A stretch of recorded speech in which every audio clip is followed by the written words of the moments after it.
The commotion from the streets of Haoi bleeds into Kindly Cheng's mahjong parlor. The Triad soldiers bustle to keep up with their boss's orders. Couriers come from irregularly whispering to their lieutenant before listening intently and running off again. I don't know why this exists. This is weird, right? This has happened like 5 times in the entire game. There's a weird subtitle at the bottom of the game with an X. I'm like, you guys know you have like a whole sidebar thing that you use all the time for this kind of function. I don't understand what the purpose of this particular thing is. It's weird. Alright. Cheng. We did it. You don't know what we did because you don't know what was going on, but we did it. Last time we talked to you, we were just trying to find someone that we thought killed our boss. I mean, our dad. That's the thing is, like, when we started this entire final mission, we didn't even know anything about the fact that there was, like, a magical portal entering to an evil Yama King. We just knew that Yama Kings existed and heard prosperity a few times. This story took a turn. As you enter, Kylie Cheng is giving instructions to Strangler Bao, who nods enthusiastically. She looks over to you and holds up a hand. Wait. And send Wang and Ho to snatch some of those medical supplies off the relief trucks.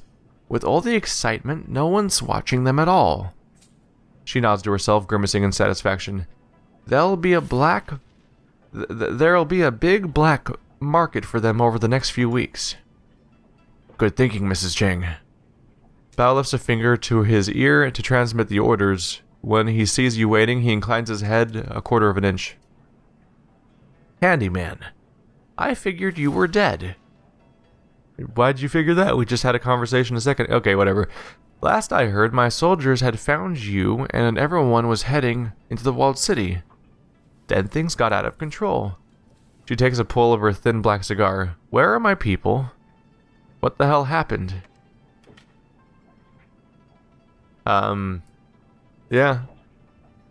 Did I find out later they were killed? I never heard anything about them being dead. Like, that's... I never was told they were dead. Isabel and everyone just showed up. And it was like, oh, the soldiers are gone.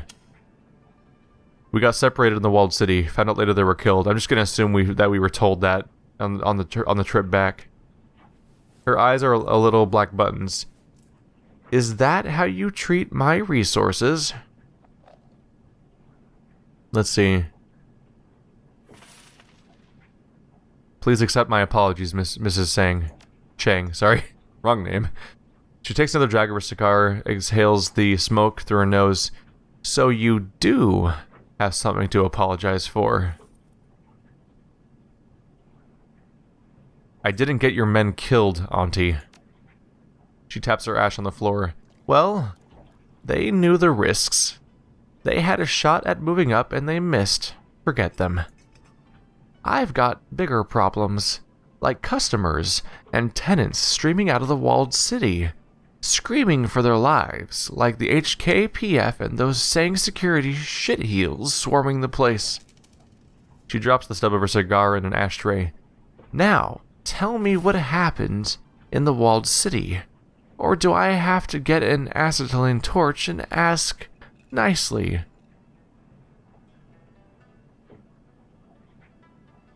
Raymond Black accidentally summoned a demon god. We had to put her down. Well, hey, she didn't immediately ignore me. Kylie Cheng's eyes get big at that. What kind? A Yama King. Kinya. The queen with 1,000 teeth. Never heard of her. She picks up her bottle of foul spirits and studies the label. Her rusty, mean voice drops low. But I know the Yama Kings. My grandmother used to try to scare me with stories about them. I guess she thought she was teaching me something by scaring the shit out of me.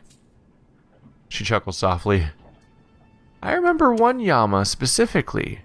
Fu Mang, the serpent of the setting sun. Oh yes. Fu Mang promised wealth and influence for those willing to do what was necessary to take it. Her voice turns wistful. The story of Fu Mang spoke to me. All he asked, in return, were 44 hearts pulled from the chests of those closest to you, while they were still alive. Hearts from random victims wouldn't do, so those who took Fu Mang's bargain would befriend others before taking their hearts, turning their entire network into a list of victims. Yes, Fu Mong spoke to me, but I didn't listen. Strangler Bao leans in, his finger to his ear.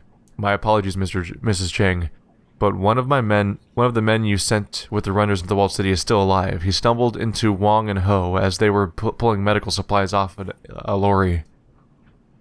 Cheng turns to you with an edge of her voice. At least one came back alive. Strangler Bao lowers his head, listens to the earpiece again. Our man says that Wong Lu Fat is dead. He got shot up by the HKPF inside the walled city.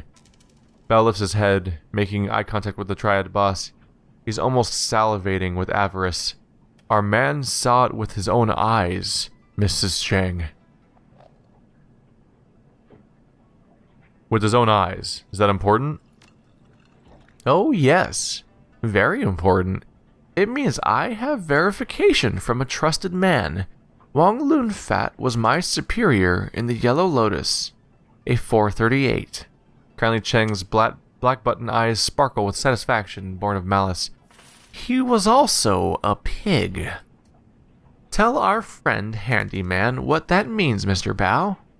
A wolfish smile spreads across her face, and her eyes squeeze into crescent moons of pleasure. And say it slow so I can savor it.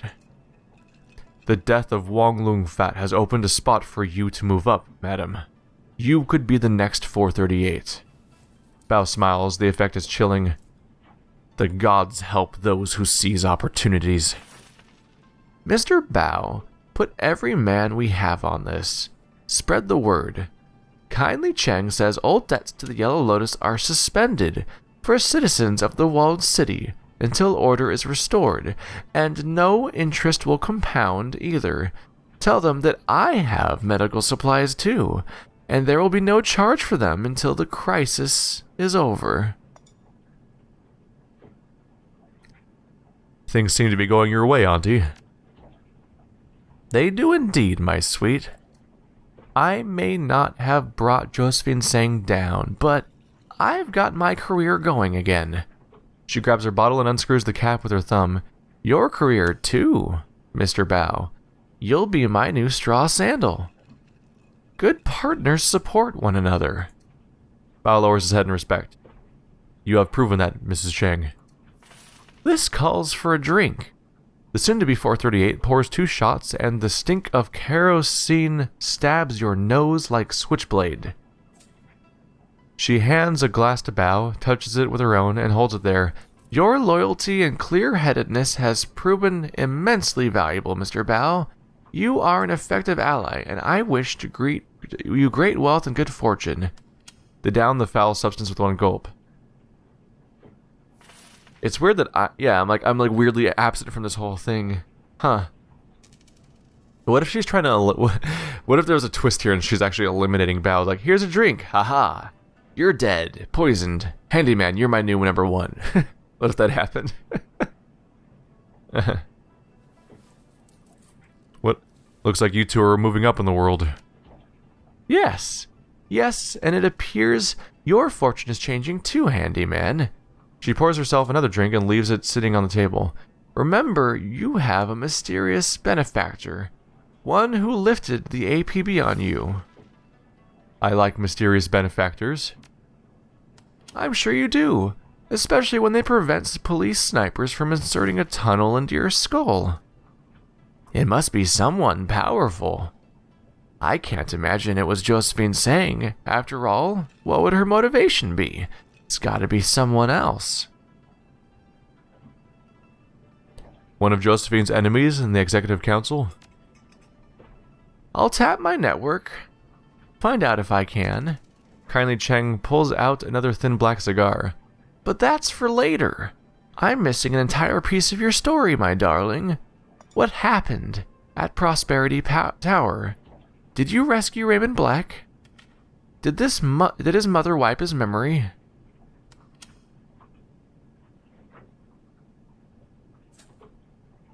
It was a hell of a fight. Well, we beat Sang's security, got Raymond before she could finish. Impressive. You have become quite a Shadowrunner, handyman. She lights a cigar, a gleam of hunger in her shiny black eyes. While you were in Prosperity Tower, did you find any incriminating data on Josephine saying, dirt? Something I can use?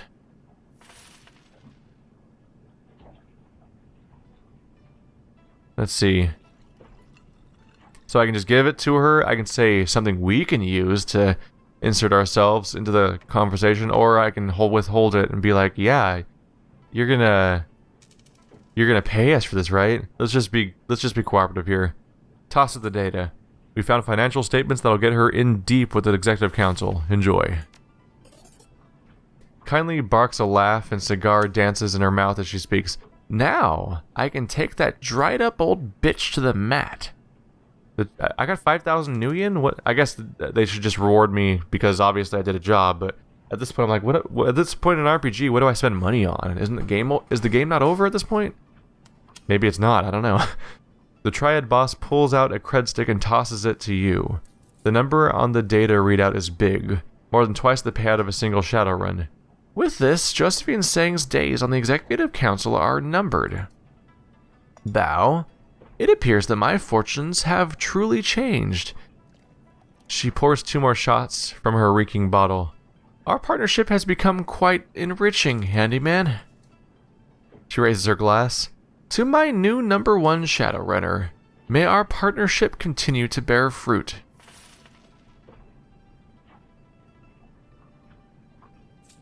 Let's see. Yeah, let's just take the drink. Let's hope it's big, fat fruit. I'm certain it will, handyman. I have a good feeling about you. What if it was poisoned? Kylie Cheng watches you drink, smiling her serpentine smile, then she downs her glass in one swallow and licks the rim. Wow, she's really an alcoholic, isn't she?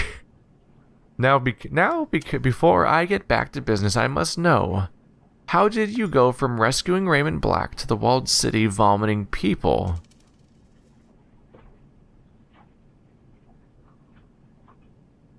Ray built a machine in the walled city. It accidentally summoned the big bad thing.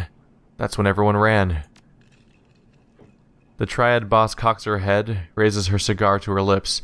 If the demon summoning was accidental, what was his machine supposed to do in the first place?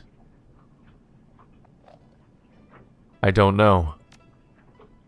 Kindly's eyes narrow, but her mouth curls into a smile. She moves on with a shrug. Well, this business has certainly proved lucrative for me. Kylie Cheng studies the glowing tip on her black cigar. I'm in prime position to be the next Yellow Lotus 438, and I only lost 4 men.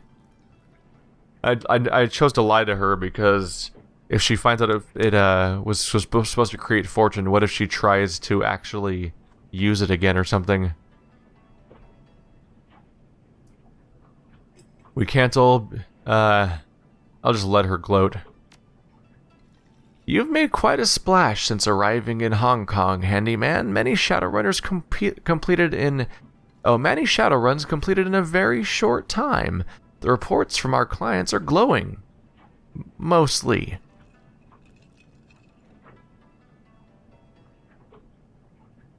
You can add closing the door on a demon goddess to the list. We made a difference. Perhaps, for some, for a while. The Triad boss leans in, her voice conspiratorial. Listen to me, my sweet. When I was a girl, there had never been a pandemic like Vitas. But in 2010, it happened. We'd never seen death like that. 1/4 of the world's population disappeared. It was miserable. It pushed us to our limits. But the survivors moved on. And then the spike babies started appearing, and the dwarf babies, and then suddenly, there were dragons, and goblinization, and magic. And every time the world changed, we got used to it. So if a demon goddess decided that the walled city was her new living room and you didn't...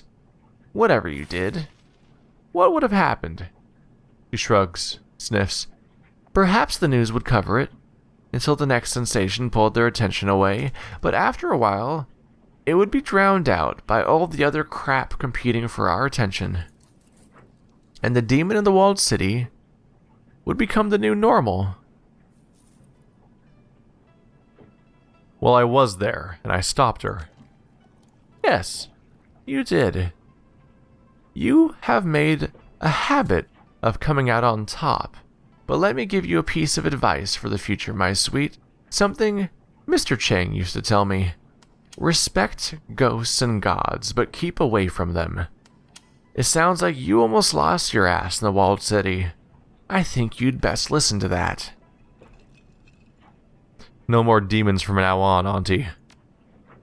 She smiles mischievously. So wise. She stubs out her cigar, screws the top back on her bottle. Now, get some sleep, handyman. You look like shit. Tomorrow, we'll talk about the future.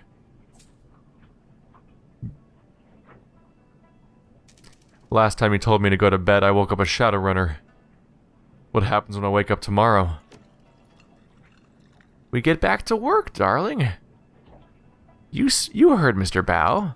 She dips her finger into an empty glass, finds the last drop of liquor, and brings it to her mouth. The gods help those who seize opportunities. Kindly Cheng turns away, dismissing you with a wave.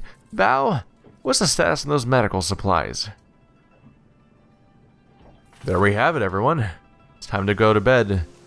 And maybe credits roll, or maybe they're going to keep an epilogue going. This would probably be the final closure with the party, I'm sure, but then probably credits. Hey everyone. The scene on the bolt hole is quiet, save for the sounds of eating. The crew is crowded around Gobbet's electric hot plate. Her cast iron pot simmers on top, and they hold bowls of soup in their hands. You recognize the smell: chicken-style soya broth, elbow macaroni, tinned ham, and a heaping scoop of egg-flavored microprotein. The mood is somber. I said no team meetings without me. We made an executive decision. We're all hungry. Figured we'd hang out a while. She looks over her bowl at Duncan. Besides, no one can sleep anyway. She means me. I'm too fucked up to sleep. Trying not to think about Raymond. Wu takes an enormous gulp of soup, wipes his mouth with the back of his hand. They're just trying to keep me company, feeding me and pretending not to be tired. Talking a bit. Yeah, I'm still jacked up. Bed can wait. Isabel fishes a chunk of something out of her soup with her fingers, flicks it to the floor. We've been debriefing a bit. Yeah. Talking about what's going on. Everything we've been through together. She shuffles her feet a bit. Sorry about Raymond, Seattle. You too, Duncan. He was trying to do something good with that machine. You two need to remember that. Wu drops his head. His words come out slowly, as if they are being forcibly extracted. I can't believe he did that. Gave himself to the demon. I think he did what he came to do. I guess he did, Grotto. We came to help Raymond, and he got what he wanted. Isabel stares over her bowl at the wall of Trawler.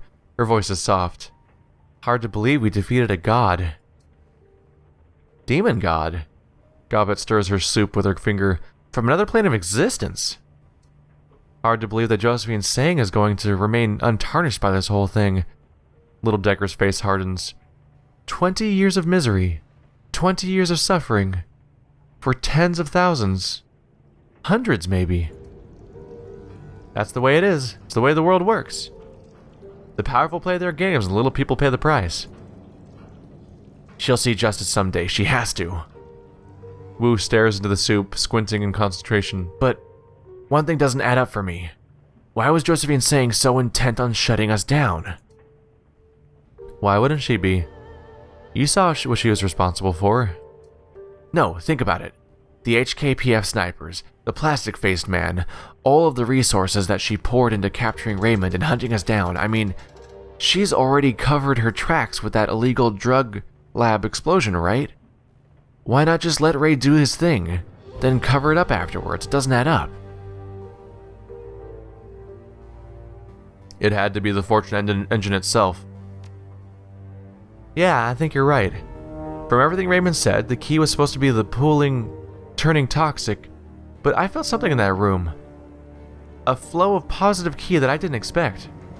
Gobbet wrinkles her nose. She stares at the floor of the trawler for several seconds, apparently lost in thought. I thought it was leaving the walled city. And I think that it was leaving the walled city. I bet that machine did something else. Something that Raymond didn't know about. The little Decker stirs her soup, pondering. What if it was a siphon? What if Josephine Sang was stealing the cast-off positive key from the walled city, leeching it for her own benefit? Wu nods at Isabel, runs with her train of thought. She sealed up the fortune engine, leached the good key for herself, and took Sang Mechanical Services from the minor company Ray's father built to the ballbuster it is today. His jaw tightens. That's how she got herself on the Executive Council of Hong Kong. Of course, this is all speculation. Can't prove any of it, but if Josephine was using positive key that the fortune engine was casting off, she isn't getting it anymore. Your foster father saw to that. Gobbet taps her spoon against the rim of her bowl. I wonder what'll happen to her. Guess we'll have to wait and see. Gobbet finishes her soup, lets out a little belch, and pats her stomach, satisfied. She tosses the bowl in the corner of the mat for madness and folly. So, Seattle, what now? Now, bed. Good plan for everybody, but especially you, Grotto. Wu winks at you. You look like shit. Why does everyone tell me that?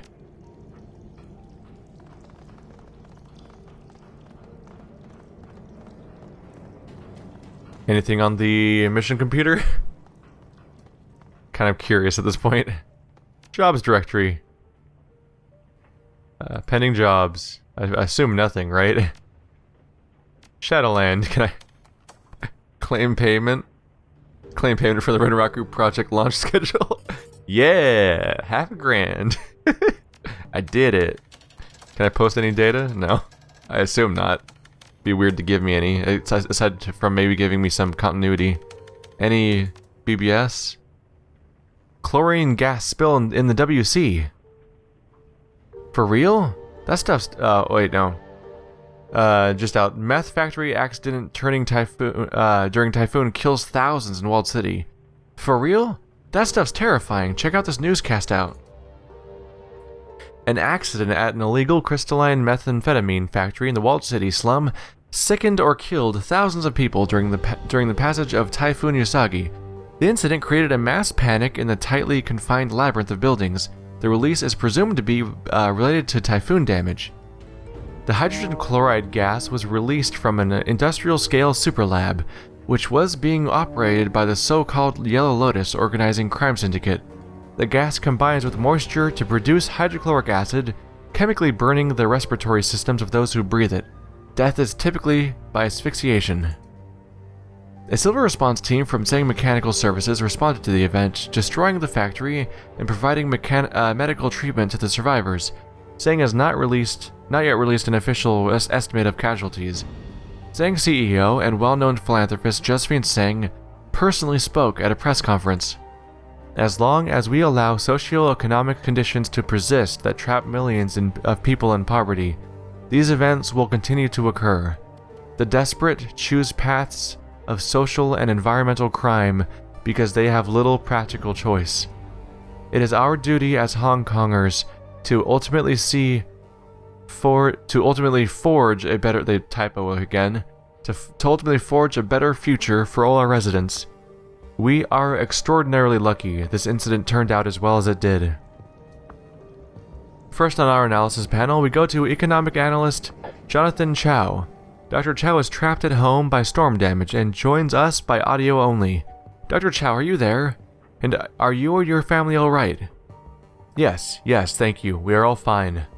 Although, let me tell you, my gardeners will have their work cut out for them.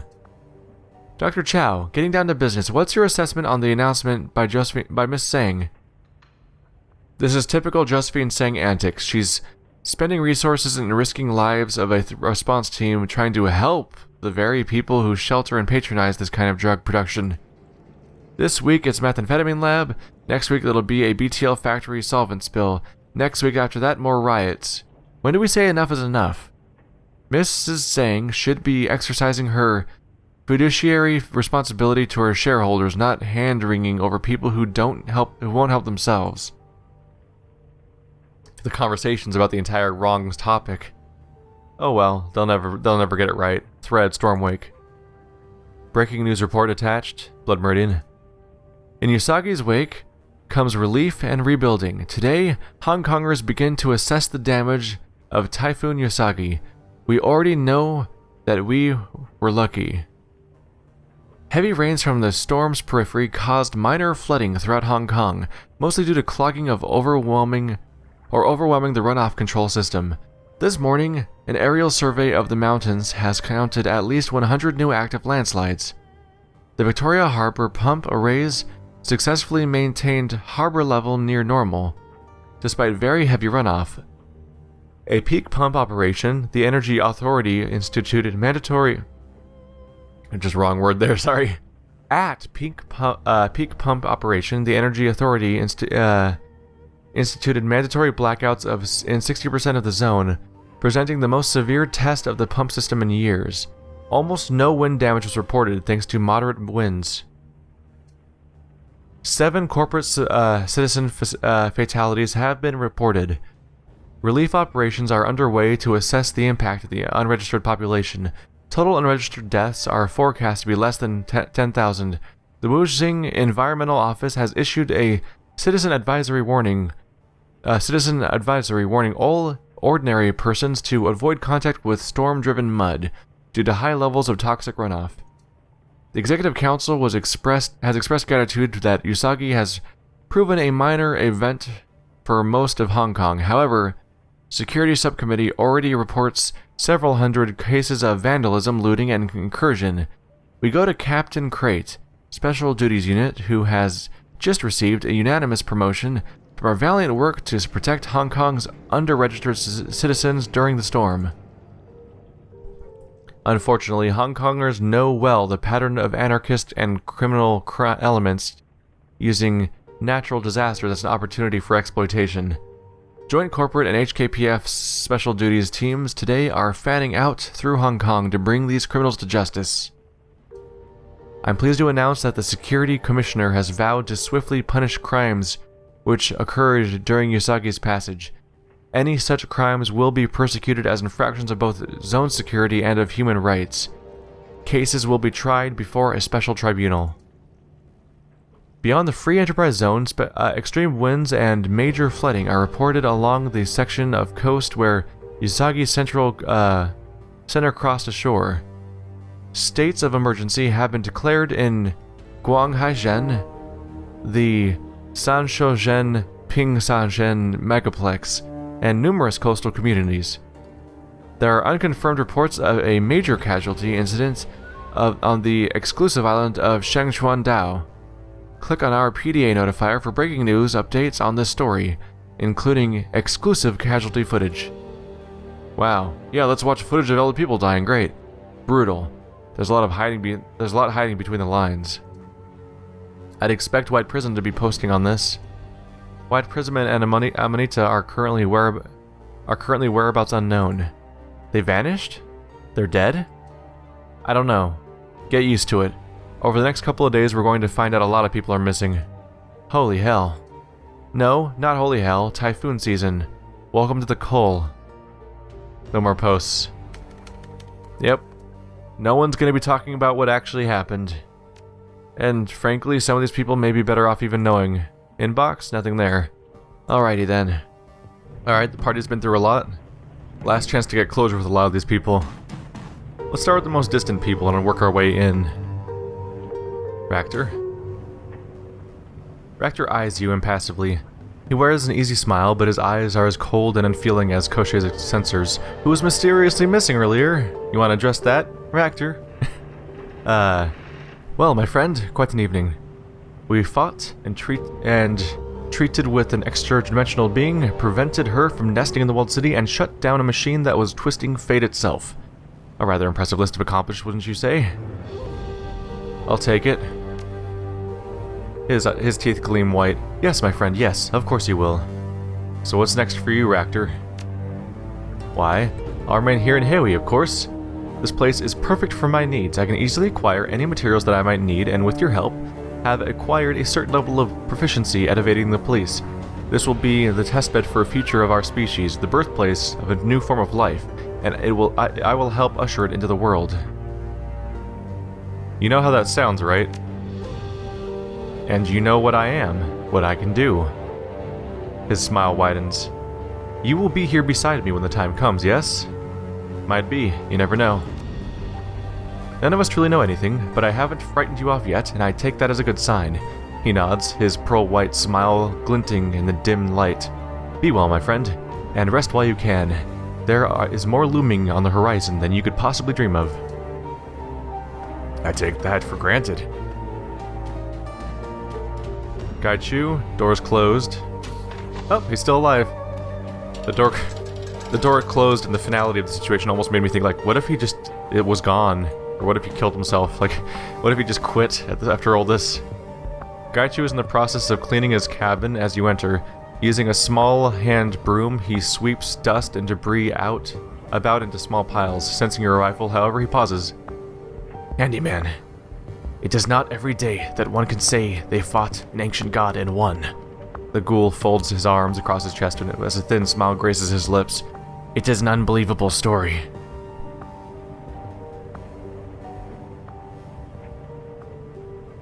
God, I'd hate to live in a world where that kind of thing is a mundane experience. The sixth world is full of wonders. Every day brings new discoveries, or, perhaps, awakenings of ancient truths and beings. Someday, some events may become mundane, but I would echo your sentiment. Let us hope that they do not. What will you do now, huh? Are there further mountains for you to climb? I figure I'll stick around in Hong Kong, see where life takes me. A good plan, one that echoes my own. I have to ask, how do you feel about being part of killing an ancient god of death? I think I need a nap, honestly. Gaichu laughs, slapping a palm against his leg. Well, that is a simple request, easily accommodated. I'm sure no one would begrudge you some rest and relaxation after all this. I'm glad you're part of the team, Gaichu. Excellent. Then I think I will get to cleaning, and if you need me for anything, well, you know where to find me. Alright. Gaichu's sticking around, Rector's sticking around. I get the feeling everyone's probably sticking around. Maybe Wu might say screw it, but his ties are even also kind of cut off at this point. This might be the beginning of a much longer career as a Shadowrunner team amongst our entire group. Did I just get frozen for a second? Oh, I probably clicked weird. Oh, the camera's just defaulting back to me whenever my character stops moving. Alright, you ready to lock away your memories, Isabel? Or have you come to terms with them? Isabel looks up at you, a troubled expression on her face. If she's found any peace from your victory in the walled city, she isn't showing it. Well, we did it. Kenya's is gone, and we never have to set foot in the walled city again. She tries on a smile. It falls away a moment later. I guess that I don't need these memories anymore. You haven't needed them since we got back. So why haven't you deleted them yet? I don't know. I want to, but something's holding me back. It doesn't feel right somehow, and I don't know why. Look, if you delete those memories, you'll be doing to yourself what Josephine's saying was trying to do to Raymond. She says nothing but stares. A moment later she nods. Yeah, that's what I'd be doing, changing my past through omission and rewriting my present by doing it. I think that it's a form of self-mutilation, kinda. It makes me uneasy. So what do you want to do? I don't know. I think maybe I'll sleep on it. I think that's a good call. It's been a big day. Yeah, a bit. You can probably use the rest too. She offers a small smile. Good night, handyman, and rest well. You've earned it. I would feel weird about having a bed in the middle of such a huge room. I don't know. Big rooms are nice, but having small spaces and then living in a big room like this with just a little cot in the corner, something's uneasy about how big the room is, as a random aside. But yeah, like it is weird to delete your own memories, because it does change who you are. She was essentially a different person during the time where she thought she didn't remember why. She didn't really even remember being in the walled city in the first place, just knew about it. As you enter Gobbet's cabin, you find her sipping from an enormous mug. Something dark and steamy sloshes as she lowers the vessel. Her rats squeak happily from their perches on her shoulders. That was a hell of a thing, wasn't it? We fought a Yama King, and we won.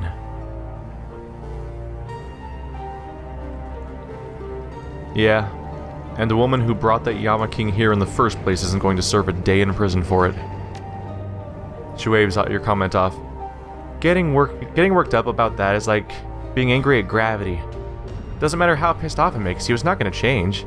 Corporate CEOs will always get away with murder, Seattle. It's an unwritten law of the universe. I know that as well as anyone. It just sucks is all. Yeah, it does. But it isn't in our power to change it. Let the big fish duke it out with each other. It's time for the little fish to sleep. That's us, by the way. We're little fish in this analogy. Guppies, maybe, or minnows. You get the drift. She yawns, stretches, madness and folly chirp in agreement. Anyway, it's been a long day and I'm beat, frankly. I'm amazed that you're still standing. I'll see you tomorrow, though, right? I mean, you're not going anywhere. It's phrased as a statement, firm and final. Yeah, Gobbet, I'll see you then. Yeah, right, good, I'll see you then. She hesitates for a moment, then the corner of her mouth tilts up into that old, familiar smirk. Oh, and Seattle? Yeah. Sweet dreams. Right. We have normal dreams again now. We're not going to be haunted by a Yama King at night. Wu, our reunion tour ends with you. You enter Wu's cabin to the sound of his neck cracking at a horrifying volume. You catch his eye and he nods. He begins his standard stretching regimen. I wish there was a stuffer shack in this damn country. I need some nerps or bromo fizz or something. He rubs his stomach and lets out a burp. That Gobbet stew is heinous. I think we should talk, Duncan, about Raymond. Wu switches elbows, exhales slowly as he pulls.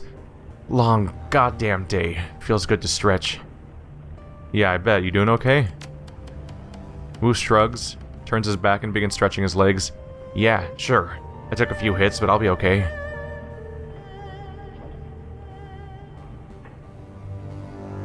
Come on, Wu. Raymond's dead. We have to acknowledge that. He spins his torso around and glares at you red-eyed. He's not dead, Grotto. Didn't you hear her? She's gonna feast on him. Torture him. He's worse than dead. Way worse.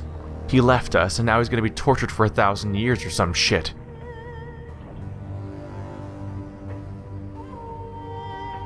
So that's what this is about? That he left? No, it's about me, alone. No Carter, no Raymond, no life. Wu grabs an ammo box with one hand and begins curling it like a dumbbell. What about you? What do you think about Raymond, his mom, the fortune engine, this whole messed up business?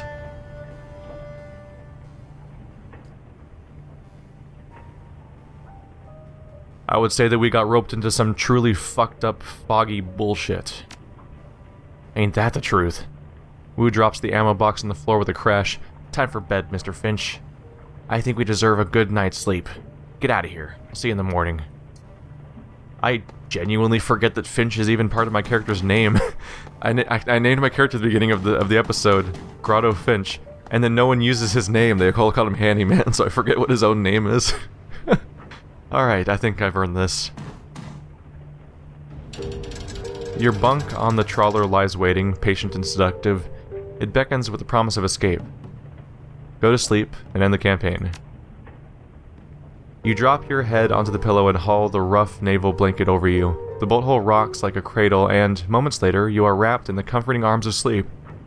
There are no nightmares. Only shadows.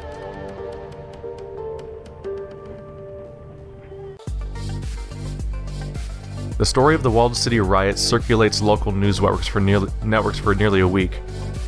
Few outside of Hong Kong hear about the incident, and of those that do, even fewer care. By the end of the month, the city is back to business as usual. In Haewi, the flow of refugees eventually slows to a trickle. Those who do escape tell stories of a terrifying demon goddess, and of an old man who sacrificed his soul to banish her. Their mad ramblings are generally met with pity or contempt. After the incident in the walled city, the unbroken luck streak that propelled Sang Mechanical Services into the limelight comes to an abrupt end. Evidence of Josephine Sang's culpability in the walled city riots, as delivered by a reliable source, is aired on Horizon News Network, and the corporation's stock prices go into freefall. Within a year, Wusing Incorporated buys out, absorbs, and dismantles the company, and Josephine Sang is quietly filed away in a corporate prison. She remains there, buried behind walls of concrete and rebar, until she hangs herself 3 months later. Haewi remains a safe port of call for smugglers, gangsters, and Shadowrunners alike. You are no exception. The shadows here welcome you, in a way that Seattle never did. You've earned the respect of your fixer, your clients, and your community, and now that the APB on your team has been lifted by parties unknown, you are free to operate openly in Hong Kong. This place is yours now. Your home. We did it, you guys! We beat Shadowrun Hong Kong. That was a quite little adventure. I was pretty surprised by the fact that I think the final quest, or more accurately, the final chain of quests was like a third of the game's length, wasn't it? Like, I was like, oh wow, we're about to finish the game. All right, there's like 2 hours left or something. It's like there's like 6 hours left or something like that. Like that was like the main campaign was so clearly what they built the game for. So yeah, this was Shadowrun Hong Kong, a weird game, a flawed game, a good game. Really enjoyable RPG, nice little world and characters and thing to explore. Somewhat, it has the feeling of being rushed to some extent, and which kind of comes out in the fact that there's typos everywhere, but that's just a minor symptom of it. The basic campaign structure is really strange, because yeah, you show up in Hong Kong to meet your... Oh weird, the text is overlapping on the screen. The credits aren't designed... I'm in big text mode, so that it's easier for people to read it when they're watching it for the audience and stuff like that. And they don't seem to have tested the credit sequence to show up properly in big text mode, because the text was overlapping itself a second ago. Yeah, the campaign's really strange because you show up in town for a specific reason, and then immediately that subject is basically dropped after one visit to the walled city, and then you just do a whole bunch of random side quests that have basically no connection to each other, and then when you feel like it, basically, and maybe you'll unlock some companion missions, or maybe you won't. I missed out on at least one of them. 2 of them at least, actually. I did Rector's companion mission without meeting him yet, basically. So I did the mission that his companion mission takes part in, but didn't actually take him on it, and didn't know about his reason to go there yet. So he probably had a connection to those 2 doctors we kept reading about, but who knows? Actually, I think we did get told for sure that he did. And apparently, when I kept talking to... Wow, I'm blanking on names all of a sudden. The Gobbet, the shaman girl, she mentions this floating ship. And then when I press her about going there, she's like, nah, we got things to do. And we didn't go. So we just didn't go on that mission, because she didn't give me the quest, because apparently it was too late in the story or something. By the time I got to that dialogue, apparently that's a whole mission too. So there's like other missions there. But yeah, it's all a bunch of weirdly disconnected side stuff, which is normal for RPGs. But normally when you're playing through an RPG, there's like periodic main story missions throughout the game. This is the only game that I've ever played that I can think of where the main story is like a sandwich, where there's the first part, and then there's all of the filler, like 100% of the game's like side content all happens at once, and then the end all happens in one linear fashion. That was strange, and I get the feeling that it's because I think these developers plan on making games that are larger scale than they turn out to be, which is kind of evidenced by the fact that the town has so much dialogue and so many characters. Like, they had an entire chain of conversations to have with my monk trainer, my adept trainer in town, And they had all those long conversations with the party members, which every RPG does at this point, which is normal. And they had a bunch of dialogue for my fixer, but presumably all those other people that supply you for different classes probably all have a bunch of dialogue too. There's that one Decker/rigger looking guy that has like a glowy neon sign on his boat. There's a family of 3 or 4 troll characters that run that one bar. And there's a few other floating ships with characters on them too, and I couldn't bring myself to talk to all of them because I was just like, oh my, I'm spending like more than half of my gameplay time talking to people in town. It's like that's some like Dragon Age Inquisition levels of like insane amounts of dialogue to have in town that fits with a really long game, and this game isn't very long, especially if you only count the open world part of the game. Like, well, not open world, but like the part where side quests are happening. It's a relatively short game, and the part where side quests is happening is where you would normally progress those kinds of storylines. Because once you're starting the final third of the game or so, where all the final missions happen back to back, that part isn't going to be part where that's not where you're going to start having like funny conversations with the guys at the bar. So the game runs into weird pacing and proportional problems where things aren't the right size to fit with the rest of the game, basically, and it leads to... It's hard to explain, like, it's weirdly disorienting. It's interesting, because it's not... It's sort of a new type of game. This is a whole brand of game that doesn't usually happen. Because you have old school RPGs that were made by one company, and they'd often spend years on them, back in like the 90s and stuff. And then you have the more recent RPGs that are always they're usually backed by some huge AAA company like EA with Dragon Age and stuff like that. And now we're getting a weird tier of like, not even mid-range developers, but like this isn't a Lords of the Fallen or a Bound by Flame. This is a weird tier that exists. It's like the Kickstarter RPG, where they have to make budget. Like they kickstart their game, it gets this much money to make it, they start making it, and then when they start running out of money, they presumably just wrap up development on it. So you get this thing where they should probably aim for higher than they actually achieve, which makes sense because every single developer for every single game always plans on more than they end up getting in there. And we sort of get a snapshot of like where they ultimately were, probably when they hit their like annual release schedule time limit, or maybe when they ran out of money or something like that. And so you get this weird like part of a game. If I were to guess, I would guess that when they were making the game, they probably came up with the entire Raymond Black storyline, and they came up with Haoe as a setting, and they probably like developed all of these little character interactions in town, and then they probably developed all of the Raymond Black missions first, like all the main story missions, and then also in parallel developed all the stuff that's in town. And then they're like, all right, let's just see how many side quests we can develop for this game before it's time to ship it. And that's probably why all the side content feels divorced from the main story, but also all of it kind of happens all at once. Anyway, I enjoyed the game quite a bit. Just a few criticisms aside. So I look forward to playing Shadowrun Dragonfall. I keep wanting to say Daggerfall, but I believe that's Elder Scrolls 2. I want to play Shadowrun Returns and Shadowrun Dragonfall, and probably at some point the custom campaigns. But all of those are going to have to wait, because I don't plan on playing any older Shadowrun games until after this fall season passes and we get through with all these games coming out that are actually new. And I'll probably try to finish Pillars of Eternity before I try to go to any more Shadowrun in the future also. So we'll see how it goes, guys. Thanks for sticking it out. This game, the viewership's pretty low on this game, actually, but I definitely want to finish it because I like to finish the shows on this channel, which is exactly why I still keep hinting at the idea of, like, I swear, I want to go back to Pillars of Eternity. I really dislike having an incomplete show on this channel in general. So thanks for watching, guys, like always, and I'll see you next time.